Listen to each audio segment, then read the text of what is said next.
I just don't think performance should be the highest ideal we should build our culture around. I still think excellence has high value. I believe that's in the heart of God. But I think it can exist to an even greater degree when what our priority goal is connection.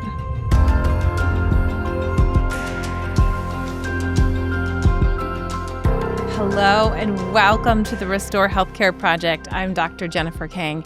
I just want to thank you for being with me every week and look forward to sharing more from my heart with you. Remind you to like, follow, subscribe, and I'd love to see some comments too to let me know you're out there and what you're being impacted by. I get to talk today a little bit in introduction of a concept that I would love to see bloom into a bigger discussion in healthcare. And that is the concept of connection culture. This has been something that's been more well developed in other business sectors, but the healthcare sphere in particular, I think, naturally craves this. And I think we often really lack it in our current culture in healthcare. I want to introduce you to a book that I have really appreciated, not as a complete and comprehensive source, but as a place to begin, that was written in 2020 called Connection Culture, written by Michael Lee Stallard. Who also wrote other books and does consulting on the idea that our cultures have shifted away from connection, and that, in fact, the best outcomes and the best excellence that we can see is actually more prevalent in cultures of connection than in cultures of performance. Even the subtitle of his book, seems like it should belong in healthcare. His title, The Competitive Advantage of Shared Identity, Empathy, and Understanding at Work. Shouldn't that be healthcare? Shouldn't that just be exactly who we are? Because that's what we are looking for when we go and seek care from a healthcare provider. I will tell you that in many places and in many ways, and I don't have to convince you of this, it's not. It's really not. My initiation into the culture of healthcare as it is now started early on. And for many of us, that is true. In our earliest days of training, we have had to encounter some of the ruthlessness of the culture that is more prevalent. I remember being a third-year medical student. I was in one of my first rotations, and I was the medical student on the surgical oncology team, along with another medical student, an intern, an upper-level surgery resident. Probably there was also a fellow with us, and we were in charge of a particular service line of the surgical oncology ward under the supervision of an attending surgeon. And it was hard work and it was invigorating work. And I was learning so much. And I remember a particular patient experience that honestly marked me and in some ways traumatized me, but it initiated me into what the culture of medicine was going to expect from me. We were taking care of this young man in his 40s who unexpectedly had been diagnosed with a fairly disseminated abdominal cancer. And he was admitted to our team and underwent surgery, successful, very extensive debulking surgery. And we anticipated that he would be admitted on our service for some time. And our team actually just grew to love him. He was one of the most gregarious, kind, wonderful sense of humor. Even to us, the medical students had to wake him up at 4:30 in the morning to do our pre-rounds before the real rounds, before the attending rounds, as every medical student must. And he would groggily wake up to us, poking him and asking him all of the requisite questions that we were taught to. And he would tease us about being baby doctors. And we just had such a great relationship with him. And I remember this terrible moment when the code bells went off on our unit. I had been sitting with my intern and we were running labs and we were writing orders for various needs for our post-op patients, and we were making plans for the day, and the code bells ran off. And then that terrible sound of running feet and loud voices and all of the unit crowding into the room. And then I realized it was his room. It was Greg's room, I'll call him. Our patient, the one we loved. And pushing into the room with my intern, she handed a box of gloves to me and said, "This is your job. Just make sure everybody has gloves." The code had already started. There was a nurse on the bed who was doing CPR. There were voices, loud voices everywhere. There was scurrying feet. There was drawers slamming. There was meds. There was callback. There was so much organized chaos, as often there is in a code. And my heart was just pounding, and I didn't know my role, but I started handing out gloves because that was the thing that was assigned to me. I wanted to be useful, but also I was so choked up in the moment of realizing my patient was dying, and I had no idea why. And we coded Greg for almost 30 minutes. He had gone into PEA arrest. He did not have a shockable rhythm. We ran every last line of the ACLS protocol for PEA arrest. We tried everything that we could think of. Different team members came in. The head surgeon came in. We couldn't get him back. And eventually, the head surgeon called the code and said, "We're done." And I was overwhelmed with just the grief and the loss of the moment. But it was nowhere near what it was going to be, because our head surgeon pulled us, the resident and fellow team and the medical students, into a side room and just let loose at us. I had never seen anything like it. I'd never experienced anything like it. The rage, the accusation, the grief expressed in anger. And somehow he decided we were the ones to blame for the loss of his patient. And he shoved papers in our faces from the chart, showing us where we'd not adequately repleted this man's potassium level. And although it wasn't that low, he knew that was the reason this man had died, and it was our fault. And we had killed him. I'd never experienced anything like this before. And I just remember we all just stood there shaking, and we had to endure this for quite some time. And then he raged out, slammed out, and went to go talk to the family. We had to endure several more lectures on this. We had to go, and the intern had to present the case at M&M, mortality and morbidity rounds, and the whole group of surgeons from the department critiqued and criticized and honestly accused us of the mistakes that we had made. And as a medical student, I wasn't held in the limelight the way that my residents were. I just watched them with horror and the trauma that they were going through. And truly, I would say, psychological abuse, being shamed and blamed for the loss of a patient that we had come to love. And we were never given permission in all of that to grieve. And no one comforted us. Several days later, we got the preliminary autopsy report. And in fact, it was discovered that Greg had suffered from a huge pulmonary embolism, a saddle embolism, a clot that had lodged in the main arteries of his lungs and was the cause of death. It wasn't the low potassium that the baby doctors hadn't repleted adequately. And for some degree, that felt reassuring. Like, we knew he had been on the correct anticoagulation.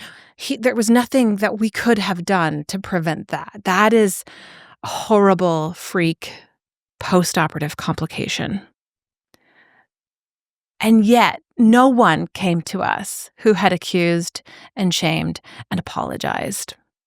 Nobody reassured us. Nobody comforted us. And it taught me this. This culture of medicine is going to require me to be perfect. And I was shocked and stunned by that. And this culture is going to assume anything bad that happens or any outcome that's less than ideal is someone's fault, and somebody will be held responsible for it. It taught me this is a culture from another world that I had never encountered before. And I carried that. And many of us have a similar type of experience that teaches our deep brain to survive here. You are going to have to be on the edge of your game all the time. And you cannot make a mistake, or this terrible thing will happen to you. And you might kill someone. I have heard, even in jest, my fellow healthcare colleagues sometimes say that about their training. I was so scared I was going to kill somebody. And yet it's not funny. It's not funny. It's horrible to carry that. I learned to let that go. I learned to get free of that over the course of my career. And I think it's actually really detrimental if we continue to carry that. And I would say to you, if you continue to carry it now, I give you permission to be free of that. Because here's the reality. We are not God. And we are not capable of being perfect. Only God is. We are human. We have the capacity for excellence, and we have the capacity to bring the giftings that we have. But we need each other to achieve the best outcome that we can. And even then, it is too heavy for any one person to carry that level of responsibility. That belongs to God. I found that the culture that I encountered in medicine was actually kind of familiar to me from growing up in some very religious settings where religious practice became like a performance culture. And at first I thought to myself, that's the only parallel I can draw. This feels like a really religious, highly structured and controlling environment that will require performance from me. And I think in many ways, religious culture has influenced Western culture toward a performance culture. And that's sad, in fact, because within the beauty of Christian religion is the truth of the gospel, which is that we are accepted by grace and not by performance. Science and healthcare has in many ways, I think, taken on this performance culture to an even more exaggerated degree than is present in Western culture in our developed world. Even though it's so ubiquitous, it's sometimes even hard for us to recognize it because it's so normal for us. But science and healthcare have taken it to the next level of like, we have to be so perfect that it's exaggerated. All of us experience this. We're measured and evaluated throughout our entire careers. It starts with training, but it feels like it never actually goes away. There's another recertification. There's another exam. There's hospital certifications and recertifications and inspections and evaluations and measurements. And there's a lot of stress in that.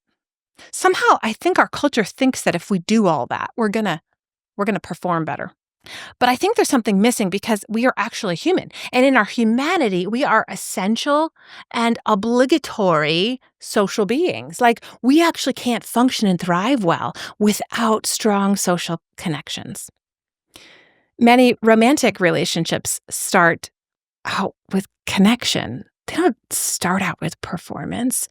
But unfortunately, sometimes the drive to have connection, when that connection falters, we shift to a counterfeit, which I believe is performance. I believe that seeking performance from people is a really poor substitute and counterfeit from real, true connection. Brené Brown defines connection as the energy that exists between people when they feel seen, heard, and valued, when they can give and receive without judgment, and when they derive sustenance and strength from the relationship.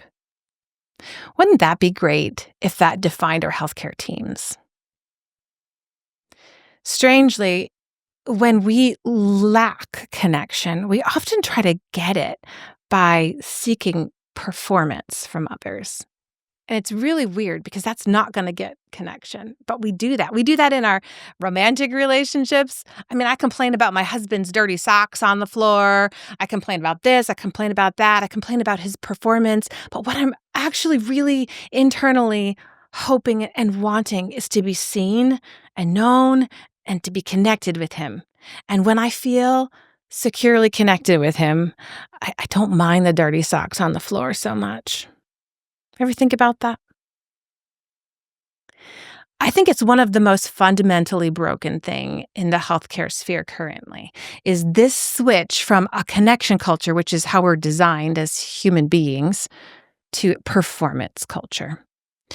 Michael Stallard, in his book, describes he and his wife's experience with the healthcare sector, honestly, in a very positive way as an example of connection culture. And she went through treatment for breast cancer and then some years later, recurrent breast cancer. And he describes this amazing experience they had in the particular cancer center they were at, where everyone within the organization just seemed to see them and care so deeply for them and go out of their way to reassure them and comfort them. And they had this immediate sense of ability to trust their team because of the connection the team went out of their way to make with them. And I was like, wow, that's inspiring. I wish more of our healthcare systems were like the ones he described, because I know that I am not alone in pointing out that is not always the case, and tragically, maybe less than common. Hey, healthcare heroes, have you been impacted by this podcast? I've been working on making this content freely available to all of you through my nonprofit, and I would love for you to be able to help me in this effort. You can make a tax-deductible donation at our website, restorehealthcareproject.org. Thank you for helping me champion hope.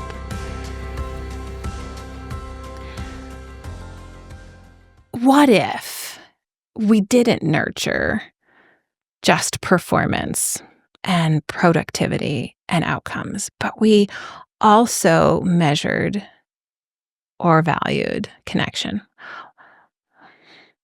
I think that it's interesting. The argument that many have made is that they studied this data.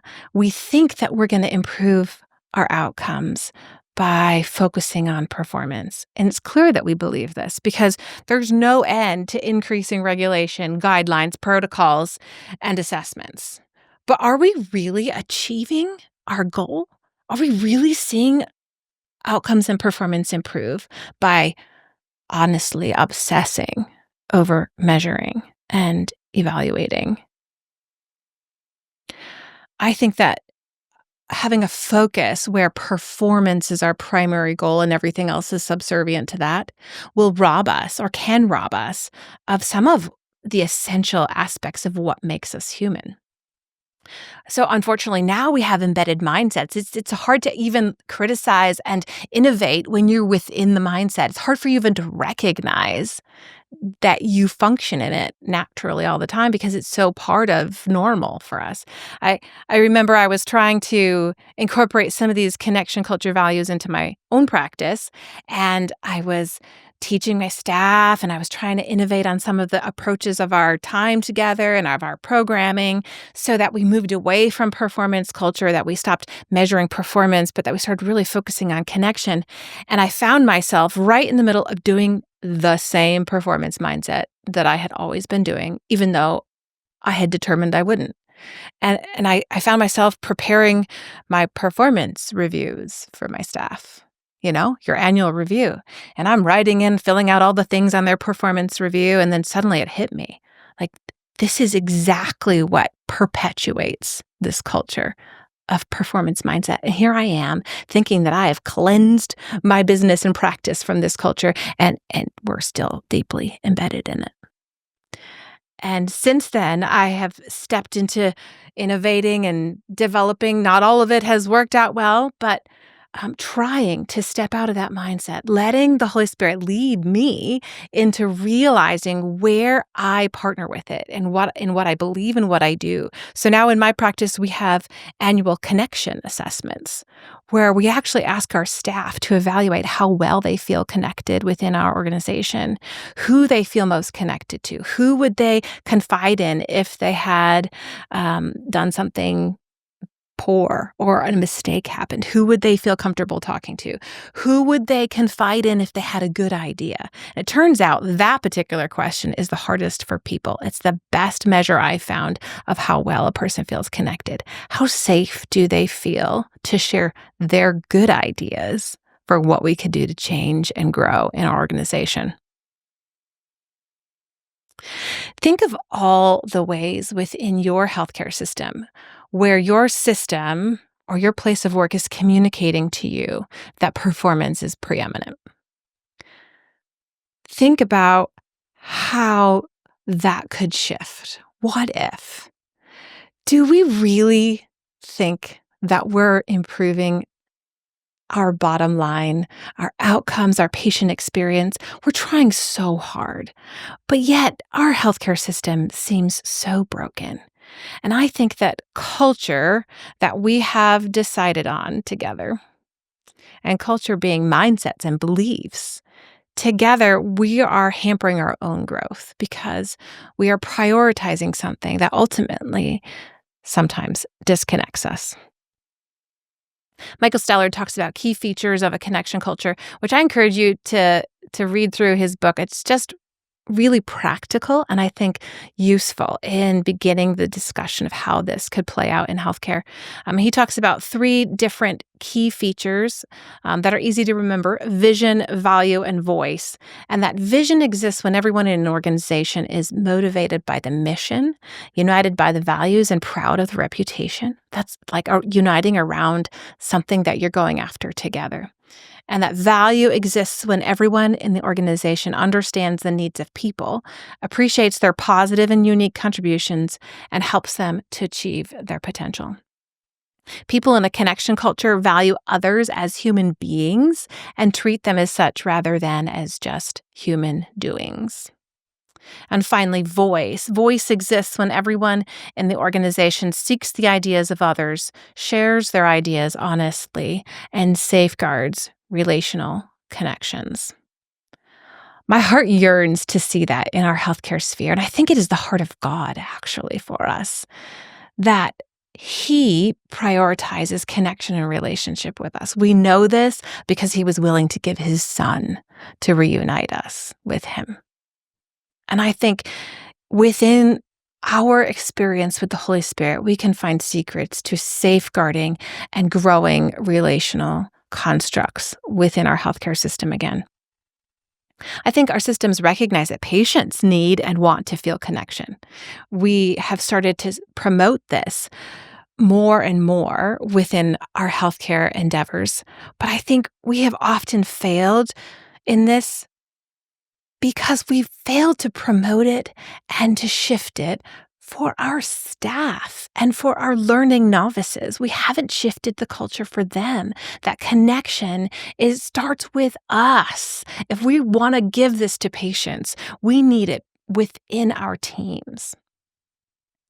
I know that when I start to talk about this, it makes you start to feel a little nervous that I'm going to go off the cliff somewhere and tell us that we don't need to be excellent, that we can just do, slipshod medicine and it's fine as long as we're connected.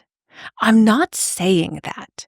I think we just need a shift from what is the dominant priority and what is secondary. And I think it's hard for us because we're rowing a little bit upstream in a culture that is very much performance and productivity minded. And we're also facing a legal and governmental system that preaches to us all day long, every day, that our performance is key and that we must be perfect. What about standards of care? Does it not matter? So it's not that I believe that performance doesn't have any value or importance. I just don't think performance mindsets meet the deepest human need and therefore won't result in the most whole person healing coming from us. And I also further have observed, and I think others would agree with this through data that's been collected, that actually performance mindsets much more readily lead to a toxic environment than a positive environment. I just don't think performance should be the highest ideal we should build our culture around. I still think excellence has high value. I believe that's in the heart of God. But I think it can exist to an even greater degree when what our priority goal is connection.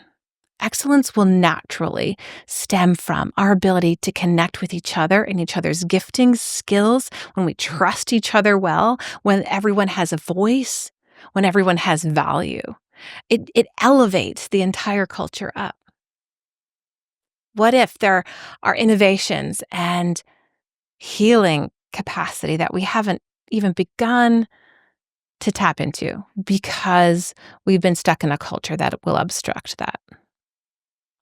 We know that medical errors are important to avoid, but have we really actually decreased the rate of medical errors in our systems by all of our efforts to perform better? It's actually absurd, honestly, that healthcare professionals are held to standards of perfection that no one else in our society is held to. Well, maybe airline pilots, but it isn't a standard that humans could possibly meet all the time. I'm not saying we need to lower our standards for excellence. I'm just saying we're not budging the mark by focusing on regulating and perpetuating, nurturing our performance mindset culture.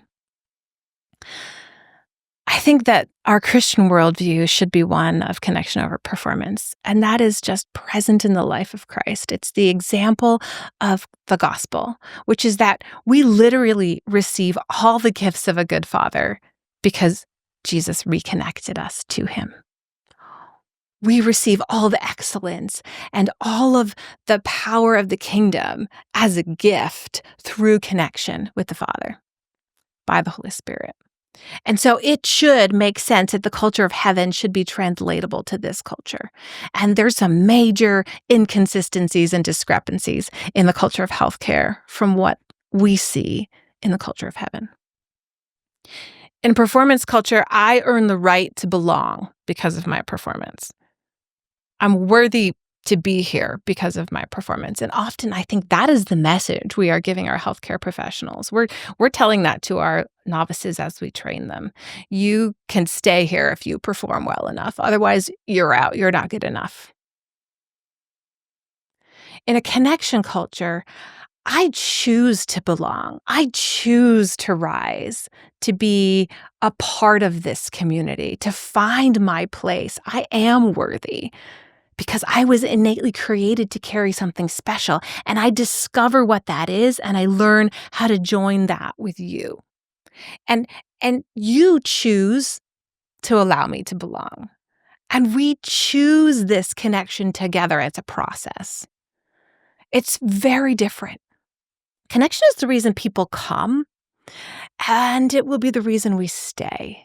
I think there's a lot of innovation and progress that we could make if people stayed with it longer. I see a lot of movement in healthcare, people trying various units or pathways. And sometimes I think it's because there's this level of dissatisfaction they're seeking to quench.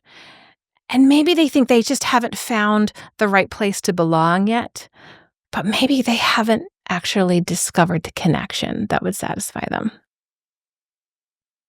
What if instead of what I do is why I'm here, we begin to believe and dream for the belief that who I am becoming is why I'm here? That we could actually begin to believe that together and to support each other in that. I think we were designed for excellence. That's who God made us to be. It's who He is. But we are not perfect yet, and we are in this process of becoming. And to give space for that, we need connection to be alive and secure. To our patients, it's so easy for our relationship to become transactional instead of connectional. Like, I give this to you because you give this to me, and this exchange happens, and I'm worthy of your time because of my performance, and you're worthy of my time because of your performance. You got to be a good patient, stick with the rules. In a connection culture, I give this to you because you have value and you bring meaning to my life. And there is this bi-directional connection that brings a much higher level of satisfaction to the human soul than just a transaction. God introduces himself differently than humans do. And I even think about ancient religions and how frequently their expression or their imagination of who God is was assignments of God's doing, like the God of war or the God of fertility, the role of God. And that's so much how we think as humans. But God in the Bible never introduced himself as the God of something doing. He always introduced himself in a relational way. I am was the first way he ever introduced himself. I am. I just am. And in the New Testament, he introduces himself as the God of hope and the God of love. He introduces himself as an essence that can be connected with, a personhood, a power that can be connected with.